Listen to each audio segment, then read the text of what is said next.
Hello friends, എല്ലാവർക്കും നമസ്കാരം. നമ്മൾ മൂത്രം ഒഴിച്ചു കഴിഞ്ഞാൽ മിക്ക ആളുകളും ടോയ്ലറ്റിൽ പത കാണാറുണ്ട്. അപ്പോൾ മിക്ക ആളുകളും പത കണ്ടു കഴിഞ്ഞാൽ വളരെ ടെൻഷനോട് കൂടെ ചോദിക്കുന്ന ഒരു കാര്യമാണ്, ഡോക്ടർ ഇത് കിഡ്നി രോഗം കാരണം വരുന്ന പതയാണോ, എന്തെങ്കിലും നമ്മൾ ടെസ്റ്റുകൾ ചെയ്ത് നോക്കേണ്ടതുണ്ടെന്ന് ഒട്ടുമിക്ക ആളുകളും ചോദിക്കാറുണ്ട്. പ്രത്യേകിച്ച് കുറച്ച് ഏജ്ഡ് ആയിട്ടുള്ള ആൾക്കാർ വളരെ കോമൺ ആയിട്ട് ചോദിക്കുന്ന ഒരു സംശയമാണ് ഇത് ഒ പികളിൽ. അപ്പോൾ നമ്മൾ ഈ ഒരു വീഡിയോ ചെയ്യാൻ ഉദ്ദേശിക്കുന്നത് അതുകൊണ്ട് തന്നെയാണ്. നമുക്ക് ഈ മൂത്രത്തിൽ പത കണ്ടു കഴിഞ്ഞാൽ അത് എന്തുകൊണ്ടാണ് വരുന്നത്, സാധാരണയായിട്ട് പത എന്തൊക്കെ കാരണങ്ങൾ കൊണ്ട് കാണാം, അത് കിഡ്നി രോഗവുമായി ബന്ധപ്പെട്ടുള്ള പത നമുക്ക് എങ്ങനെ തിരിച്ചറിയാം, കിഡ്നി രോഗം വരാതിരിക്കാൻ നമ്മൾ എന്തൊക്കെ വീട്ടിലിരുന്നുകൊണ്ട് ചെയ്യണം എന്നുള്ള കാര്യങ്ങളാണ് ഞാൻ അന്ന് വീഡിയോയിലൂടെ ഷെയർ ചെയ്യാൻ ഉദ്ദേശിക്കുന്നത്. ഞാൻ doctor Shahala CH, doctor Basil Soumya hospital, Pandikkad, Malappuram ജില്ല.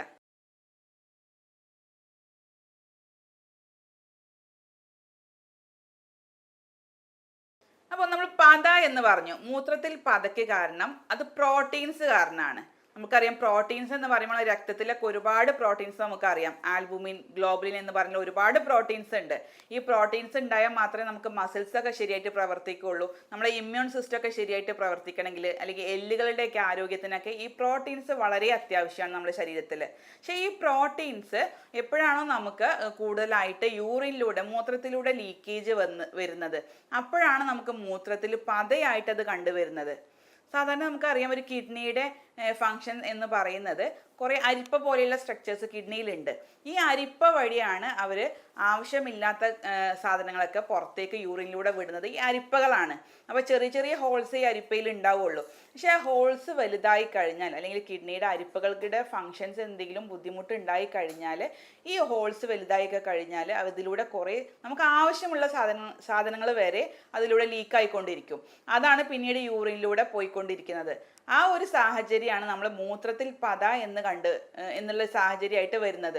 കാരണം പ്രോട്ടീൻസ്, നമുക്ക് ആവശ്യമുള്ള പ്രോട്ടീൻസ് വരെ ഈ യൂറിനിലൂടെ, അരിപ്പ വഴി യൂറിനിലൂടെ പുറത്തേക്ക് കളയുന്ന ഒരവസ്ഥയാണ് നമ്മൾ മൂത്രത്തിൽ പത എന്ന് കണ്ടുവരുന്നത്. ഇത് നമ്മൾ സയൻറ്റിഫിക്കലി ഇതിനെ പറയുന്നത് മൈക്രോ ആൽബുമിനൂറിയ അല്ലെങ്കിൽ പ്രോട്ടീനൂറിയ എന്ന് പറയും.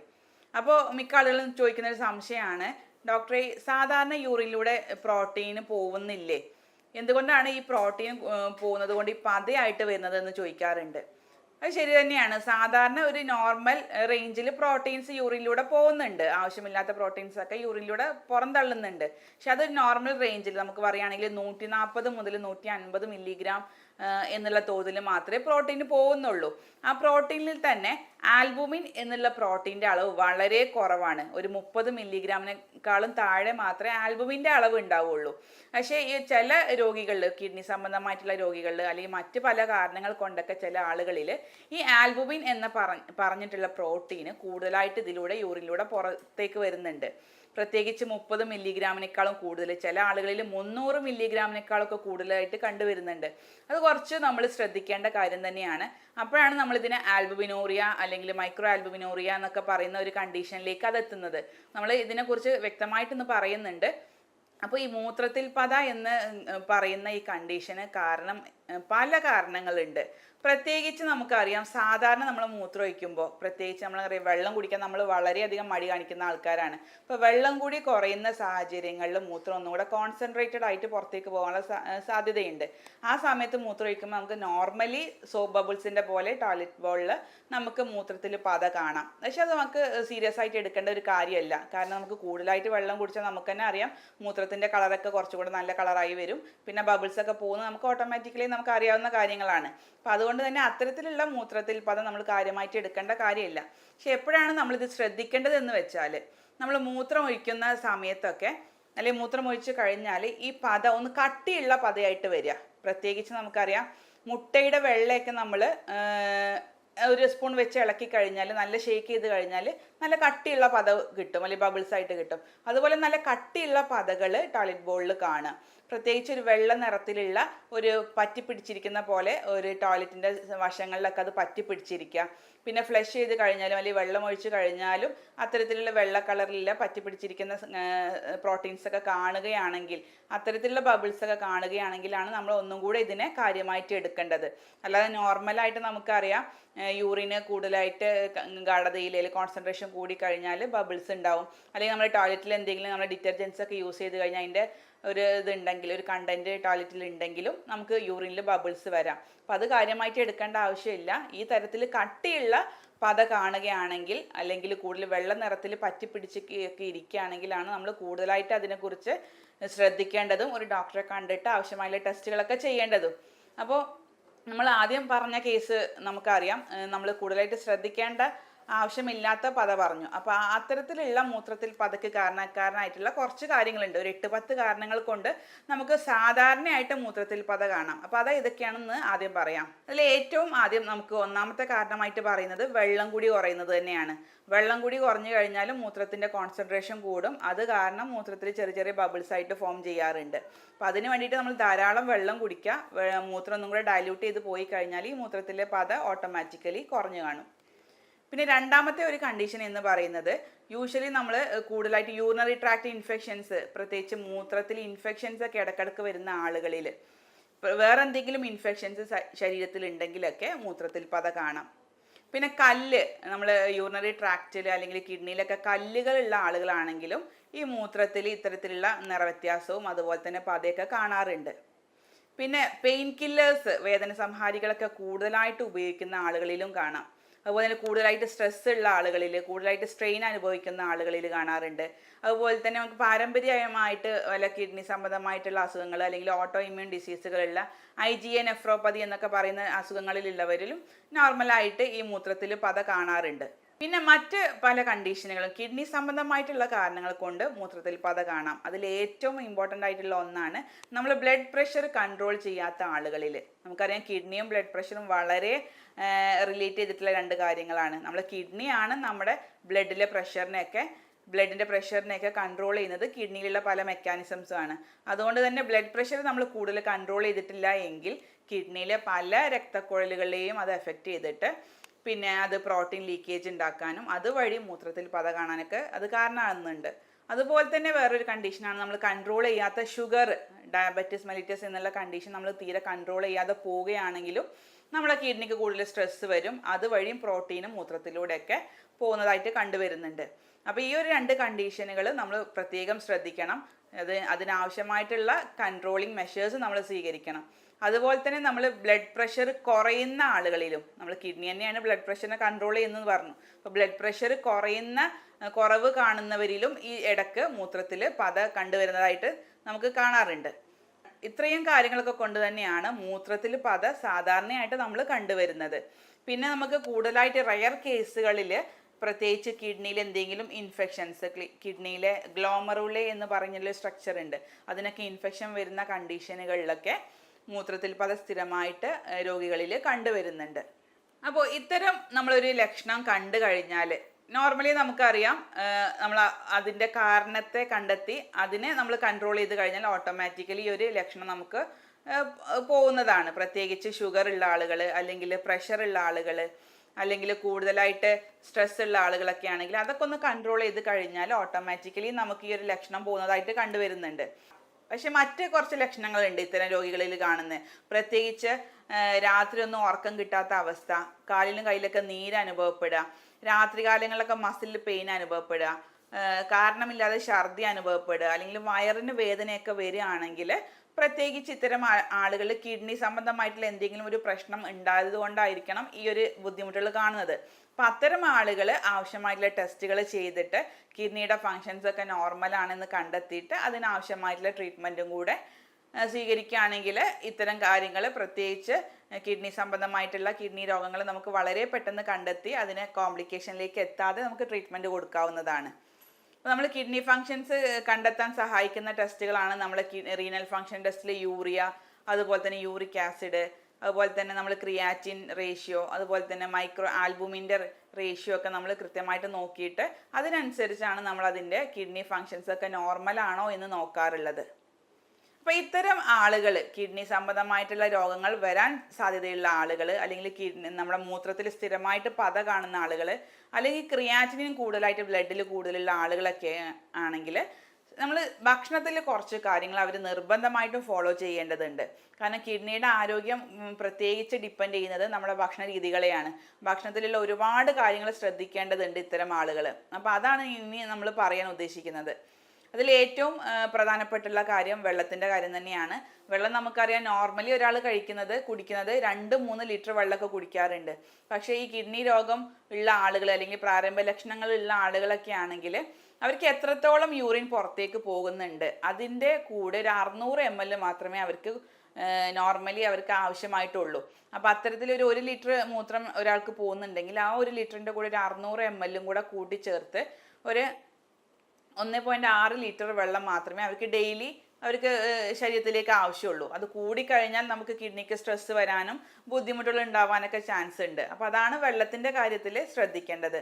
അതുപോലെ തന്നെ മറ്റ് പല രോഗികളും ചോദിക്കാറുണ്ട്, നമ്മുടെ മൂത്രത്തിലൂടെയൊക്കെ പത കാണുന്നവർ കുറേ പ്രോട്ടീൻസ് ആണ് ഈ പതയായിട്ട് പുറത്തേക്ക് പോകുന്നത്, അതുകൊണ്ട് തന്നെ നമ്മൾ കൂടുതലായിട്ട് പ്രോട്ടീൻ എടുക്കേണ്ടതുണ്ടോ എന്ന് ചോദിക്കാറുണ്ട്.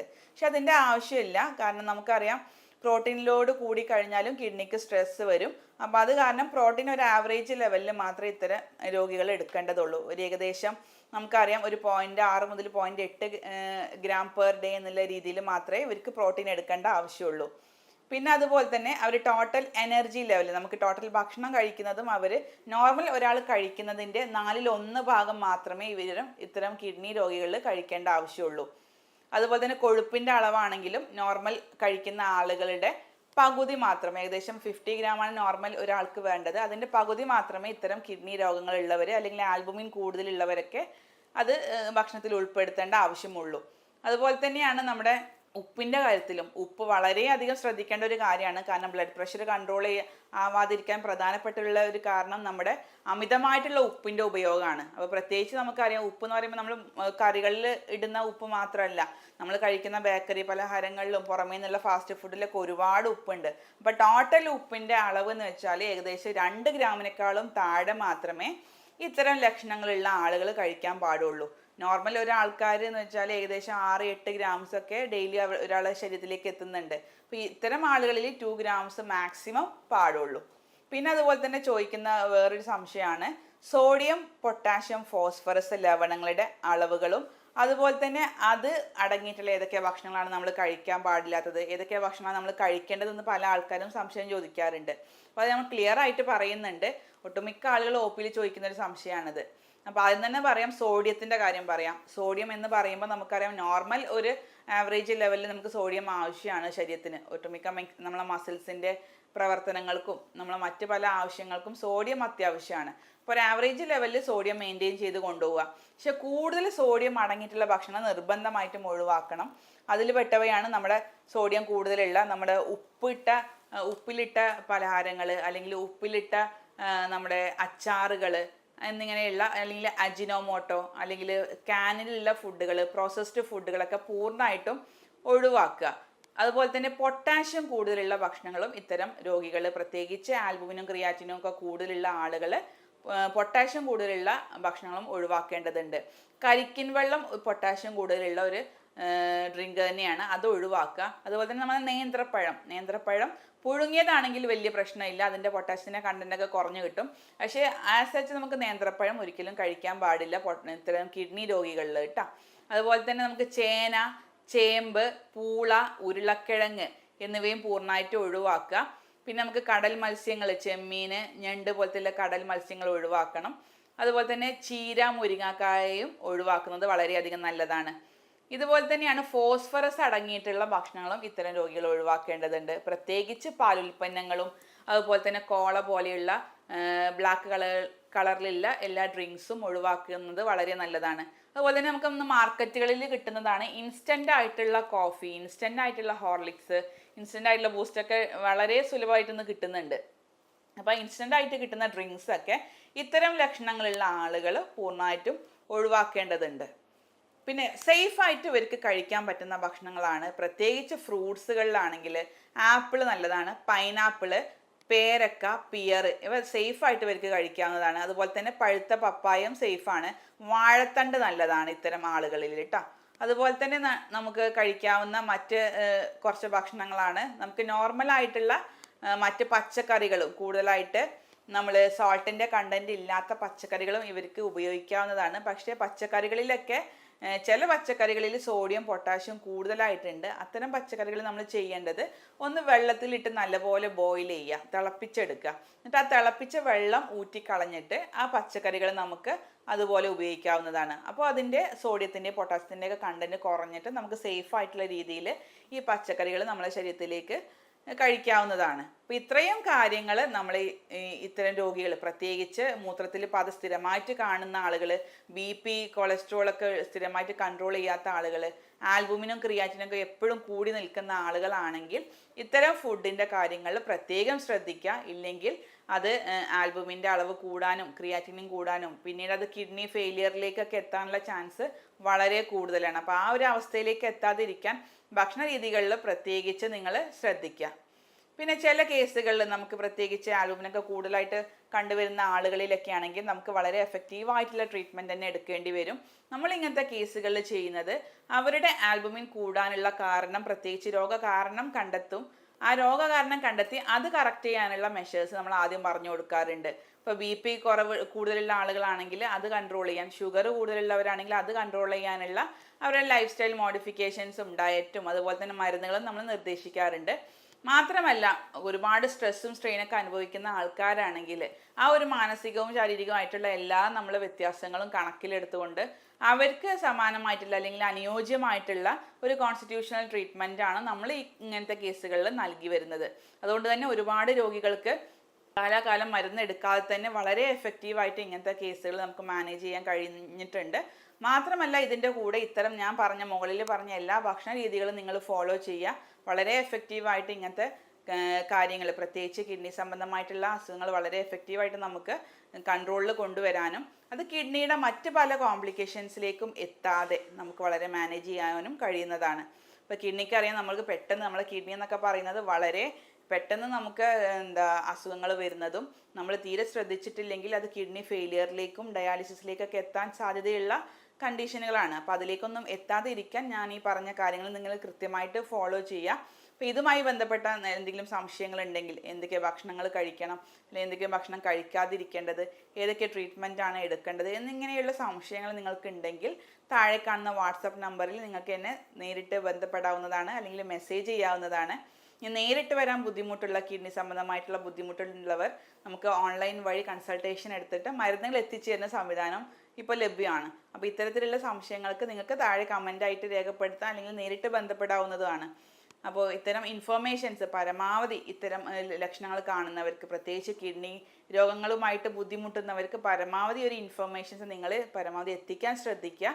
ഒരുപാട് ആളുകൾക്ക് ഉപകാരമാകുന്ന വീഡിയോ ആണെന്ന് വിചാരിക്കുന്നു. സ്നേഹത്തോടെ doctor Shahala CH, doctor Basil Soumya hospital, Pandikkad, Malappuram ജില്ല.